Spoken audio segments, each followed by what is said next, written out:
안녕 친구들, 돌아온 걸 환영해요. 하지만 팀과 계약 규모 모두 충격적이었습니다. 무라카미 무네타카가 계약한 팀은 최근 3년 동안 무려 324패를 당한 시카고 화이트삭스였고 계약 조건은 2년 총액 3,400만 달러였습니다. 무라카미는 23세 이전에 진출한 오타니 슈에이와 달리 25세 이상이자 일본 프로야구에서 6시즌을 채운 선수입니다. 따라서 보너스 풀로 영입해야 하는 국제 유망주가 아니었고 요시다 마사타카처럼 자유계약이 가능한 신분이었습니다. 여기에 나이까지 젊었기 때문에 자연스럽게 대형 계약이 예상됐습니다. 실제로 여러 매체들의 전망은 상당히 높았습니다. 트레이드 루머스는 8년 1억 8천만 달러, 디 애슬레틱은 8년 1억 5,850만 달러, ESPN은 5년 8천만 달러를 예상했죠. 하지만 실제 계약은 가장 보수적이었던 ESPN 예상의 절반에도 미치지 못했습니다.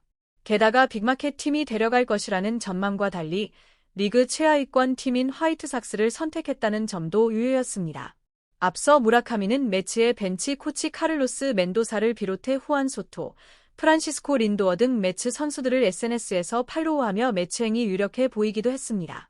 이로써 포스팅 시스템을 통해 메이저리그에 진출한 아시아 타자들의 계약 총액 순위는 이정우 6년 1억 1,300만 달러, 요시다 마사타카 5년 9천만 달러, 스즈키 세이야 5년 8,500만 달러, 무라카미 무네타카 2년 3,400만 달러, 김하성 4년 2,800만 달러, 송성문 4년 1,500만 달러, 이치로 3년 1,400만 달러, 김혜성 3년 1,250만 달러, 츠츠고 요시토모 2년 1,200만 달러, 박병호 4년 1,200만 달러, 강정호 4년 1,100만 달러 순으로 정리됩니다. 무라카미가 3,400만 달러 계약에 그치면서 이정우 이후 또 다른 타자 1억 달러 계약이 언제 나올지는 기약하기 어려운 상황이 됐습니다.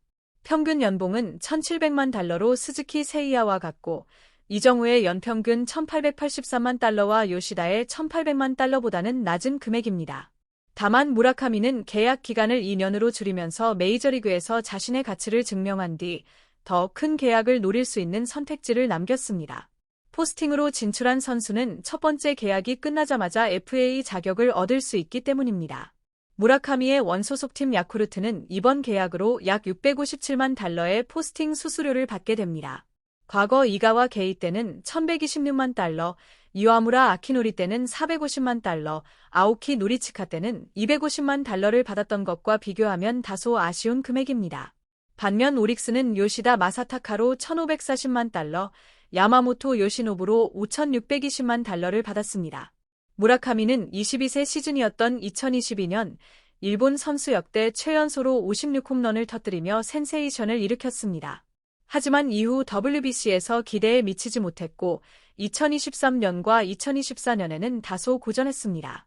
올 시즌에는 WRC 플러스 208을 기록하며 여전히 압도적인 타격 지표를 보여줬지만 복사근과 팔꿈치 부상으로 56경기 출전에 그쳤습니다. 그럼에도 불구하고 무라카미는 56경기에서 22홈런을 기록하며 여전한 파워를 과시했고 타구 속도 역시 일본 최고 수준을 유지했습니다. 이제 그의 도전은 메이저리그 무대에서 다시 시작됩니다. 과연 이 선택이 짧고 굵은 승부수가 될지 아니면 커리어의 전환점이 될지 지켜볼 만합니다. 2021년 21.5%였던 삼진율은 2023년부터 2025년까지 28.8%로 무려 8% 이상 치솟았습니다. 이 수치는 같은 기간 카일 슈와버와 비슷한 수준이었죠. 물론 일본에서 삼진율 16%였던 스즈키 세이야도 메이저리그에 와서는 25%까지 올랐고 요시다 마사타카 역시 9%에서 13%로 증가했습니다. 하지만 요시다는 그럼에도 불구하고 파워를 거의 보여주지 못했다는 점을 감안하면 무라카미의 삼진율 상승은 훨씬 더 불안하게 느껴질 수밖에 없습니다. 메이저리그의 평균 삼진율은 약 22%, 일본은 19% 수준입니다. 그런 점에서 일본 무대에서 이미 29%에 달했던 무라카미의 삼진율은 수치상으로도 상당히 심각하다고 볼 수 있습니다. 더 큰 문제는 스트라이크 존 안으로 들어온 공에 대한 콘택트 능력이었습니다. 올 시즌 무라카미의 존 콘택트 비율은 72.6%에 그쳤는데 요시다의 92.2%, 스즈키의 89.3%와 비교하면 격차가 너무 큽니다. 심지어 올해 메이저리그 규정 타자들과 비교해도 최하위권에 해당하는 수치였습니다. 데뷔 초반 무라카미는 카일 슈와버와 자주 비교됐습니다. 하지만 삼진을 많이 당하는 타자들 중에서도 에런 저지가 80.2%, 슈와버가 80.0%, 오타니 슈에이가 78.8%의 존 콘택트율을 기록한 반면 조이 갈로의 통상 수치는 70.6% 수준이었죠.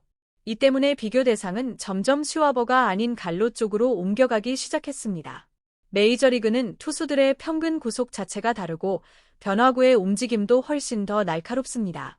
오타니를 제외하면 이치로와 마스이 히데키조차 메이저리그에 적응하는 과정에서 콘택트를 위해 파워를 일정 부분 포기한 바 있습니다. 결국 아시아 타자들에게는 자국 리그에서 빠른 공을 얼마나 잘 공략했는지가 메이저리그 성공 가능성을 가늠하는 중요한 바로미터가 됩니다. 무라카미의 강속구 상대 성적은 우려를 키우기에 충분했습니다. 시속 150km 이상 빠른 공을 상대로 2022년에는 타율 3할 2푼 7리, OPS 1.264로 압도적이었지만 2023년에는 타율 1할 2푼 8리, OPS 0.524로 급락했습니다.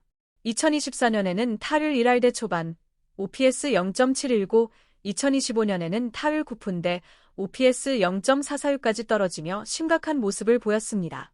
일본 통산 타율 3할 중반, OPS 0.982를 기록했고 마지막 시즌에도 타율 3할 7푼 1리, OPS 1.112를 찍었던 스즈키 세이야, 그리고 요시다 마사타카와 비교하면 격차는 더욱 두드러집니다.